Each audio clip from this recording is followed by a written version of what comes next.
Hello everyone. Today we will discuss the very short answer of chapter third in geography. ठीक है, आज हम chapter third geography में very short answer देखेंगे. What is a parlour पानी. Parlour पानी को कहा जाता है रेन वाटर, यानी कि वर्षा के पानी को पालर पानी कहा जाता है. How much percentage of global precipitations is receive by India. ठीक है, कितना परसेंट भारत जो है पूरी विश्व की वर्षा का रिसीव करता है, तो वो 4% है भाई. ठीक है.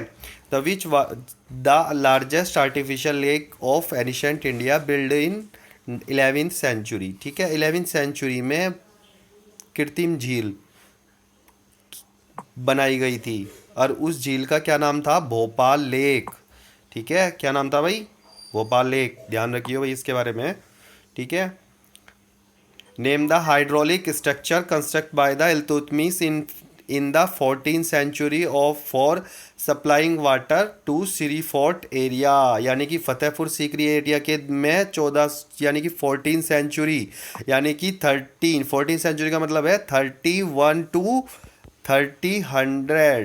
99 की सेंचुरी के बीच में किस राजा के द्वारा बनाए? इल्तुतमिश के द्वारा टैंक हौज खास बनाए गए थे, जिसमें क्या किया गया था? वाटर हार्वेस्टिंग की गई थी. वर्षा के जल को संरक्षित रखा गया था स्टोर रखने के लिए. ठीक है, तो नेक्स्ट क्वेश्चन है name the oldest water harvesting system channelling the flood water of river Ganga. तो सबसे पहले वाटर हार्वेस्टिंग सिस्टम, पानी यानी कि बाढ़ के पानी को कंट्रोल करने के लिए सबसे पहले हार्वेस्टिंग सिस्टम गंगा नदी पर बनाया गया था. श्री नागपुरा नियर इलाहाबाद में बनाया गया था भाई. श्री नागपुरा नियर इलाहाबाद, यानी कि इलाहाबाद के यह पास है ये क्षेत्र. ठीक है.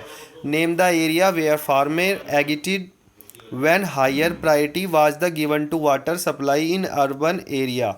ठीक है, पर्टिकुलर ड्यूरिंग द ड्राउट, यानी कि सूखे के दौरान किस प्रकार की किसानों की समस्या दूर करने के लिए किस प्रकार की समस्याओं को दूर करने के लिए किस प्रकार की टेक्निक अपनाई गई थी? कोयना बेसिन में अपनाई गई थी भाई. ठीक है, और ये कोयना बेसिन कहाँ है? ये उत्तर प्रदेश में है. और ड्राउट का मतलब होता है सूखा. ठीक है. The government of which state raise the Krishna Godavari dispute. ठीक है, कौन कौन सी राज्य सरकार के बीच में कृष्णा गोदावरी विवाद है? देखो, कृष्णा गोदावरी विवाद क्या है कि इसमें क्या है कि जो कृष्णा नदी है वो आधी कर्नाटक में बहती है और आधी आंध्र प्रदेश में बहती है. तो इन दोनों राज्यों के बीच में कृष्णा गोदावरी के पानी को यूज करने के लिए विवाद है. ठीक है.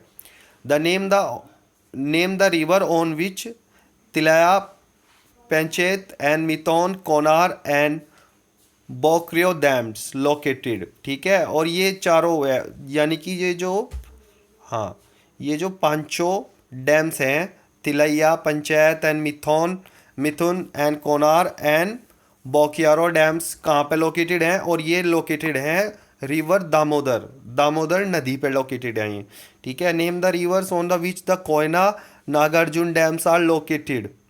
ठीक है, कोयना और नागार्जुन डैम किस नदी पर लोकेटेड हैं? तो ये लोकेटेड हैं भाई कृष्णा रिवर पे. ठीक है. Next question name the river on which the Gandhi Sagar, Rana Pratap Sagar and Kota bridge dams are located. ये है चंबल रिवर पे. और चंबल रिवर क्या है? चंबल रिवर है यमुना की ट्रिब्यूटरी क्या होता है? सहायक नदी. ठीक है. जैसे सपोज करो ये हमारा उत्तर प्रदेश है, उत्तर प्रदेश में यहाँ पे बह रही गंगा और यहीं से आ रही है यमुना, और इनका संगम होगा कहाँ? त्रिवेणी संगम, यानी कि इलाहाबाद में. ठीक है. और फिर इसी से इसकी ट्रिब्यूटरी है चंबल, बेतवा, केन, और इस नदी पे यानी कि चंबल पे यानी कि सी. ठीक है, ध्यान रखिए उस पर. ठीक है. When water stress occur according to Falkenmark. ठीक है, फाल्कन मार्क कहाँ पे है भाई? ठीक है. अकॉर्डिंग टू फाल्कन मार्क एक स्वदेशी एक्सपर्ट. ठीक है. Water stress occur. ठीक है, when water ability less than 1000 cubic metre person per day, यानी कि 1000 क्यूबिक मीटर. ठीक है, फाल्कन मार्क के द्वारा बताया। फाल्कन मार्क एक स्वेदिश यानी कि स्वीडन के एक एक्सपर्ट थे जिनके द्वारा बताया गया था कि 1000 मीटर, ठीक है, क्यूबिक मीटर एक आदमी के द्वारा पानी की खर्च होता है। ठीक है, यानी कि पूरे पूरे साल में 1000 लीटर एक आदमी को पानी चाहिए चाहिए। ठीक है, in which the state bamboo drip irrigation system prevent. ठीक है, बैम्बू ड्रिप इरिगेशन सिस्टम कौन अपनाने वाला राज्य कौन सा है? बैम्बू ड्रिप इरिगेशन सिस्टम का मतलब है बैम्बू के द्वारा यानी कि बांस को पाइपलाइंस की तरह यूज करने वाला कौन सा राज्य है? तो उस राज्य का नाम है मेघालय। ठीक है, मेघालय, ध्यान रखिए भाई। Which are the 2 sources of fresh water in India.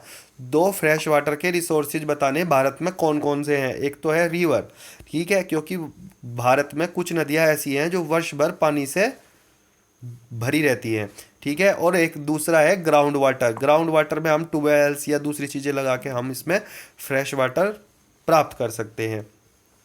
Name the region of India which suffer from the water scarcity. ठीक है, यानी कि कौन कौन से वे राज्य हैं जिन में वाटर स्केर्सिटी यानी कि पानी की कमी को हमें झेलना पड़ रहा। ठीक है, एक तो राजस्थान, पंजाब, हरियाणा और वेस्टर्न महाराष्ट्र। ठीक है, और यहाँ पे क्या होती जा रही कि पानी की अनुपलब्धता यानी कि पानी धीरे धीरे वाटर स्केर्सिटी बढ़ती जा रही। ठीक है, which river is known as the river of sorrow in Jharkhand and West Bengal. ठीक है, यानी कि नदी का शोक कहा जाता है किस राज्य में?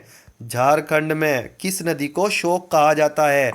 कौन सी में? झारखंड में राज्य में। और वेस्ट बंगाल में किस नदी को शोक कहा जा? तो दामोदर रिवर को। ठीक है, झारखंड का शोक क्यों कहा जा दामोदर रिवर को, या वेस्ट बंगाल का शोक इसलिए कहा जा क्योंकि जब इसमें वर्षा का पानी ज़्यादा से ज़्यादा आ जाता है तो इसके कारण वहाँ पे फ्लड हो जाती है, और फ्लड होने के कारण आसपास के गाँव में ये नदी अपने मार्ग को बदल देती है और जिससे वहाँ पे जनजीवन प्रभावित हो जाता है। तो इसीलिए इसे रिवर ऑफ शोरो कहा जाता है, नदियों का शोक कहा जाता है। कहाँ पे? 2 राज्यों में, एक तो झारखंड में और एक वेस्ट बंगाल में। ठीक है, I hope you like this lecture. ठीक है, और कोई भी चीज़ नहीं समझ में आवे भाई पूछ सकते हैं आप। ठीक है, थैंक यू वेरी मच।